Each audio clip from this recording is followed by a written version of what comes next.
This is FoamBlast, fast, quick tutorials and best practices. Let's go. We're going to show how to prep a 3D printed flywheel cage and install motors. Metal cages don't require prep, so skip to this timestamp for motor installation. If you print your own cage, you'll definitely need to do some prep work to have it mod ready, and cages, even from trusted sellers, aren't always perfect. This cage has already been prepared and used once, so we'll just go over the checklist. First thing to check for is support material inside the motor well. Do this by putting your fingers inside and feeling the back wall. If there's any pieces sticking up, remove them. It should be one flush surface.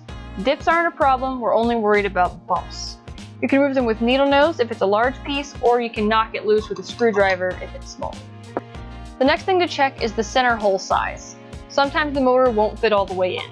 The best way to check is to put the motor shaft in the top to make sure the motor is flush with the cage. If it's not, use a deburring tool or a file to enlarge the hole. Don't worry about making this too big, as long as it doesn't weaken the screw holes, you'll be fine. Speaking of screw holes, those are next. If your cage's holes are already chamfered, awesome. If not, use a Phillips head screwdriver and twist inside to ream it out a little and create a bevel. This allows the screws to sit flush instead of sticking up and scraping against the flywheels when they're installed. Other than that, just give a quick visual inspection to make sure there's nothing sticking out to interfere with the flywheels or with the dart path. If there is, trim it off before proceeding. To install the motors, just drop them into the motor wells and be sure that they're seated all the way. It doesn't matter what direction they're facing as long as they're opposite each other. Use the red dots to check, and we can check the polarity for wiring later.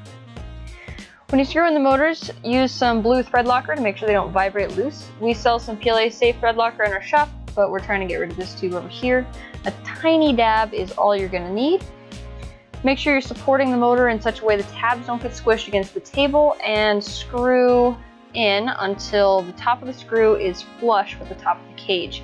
You don't want it sticking up at all, or it'll scrape against the flywheels, and that could stress out your motor and potentially shorten its lifespan. And now we have our cleaned up flywheel cage with our motors installed, and you're ready to move on. Good job.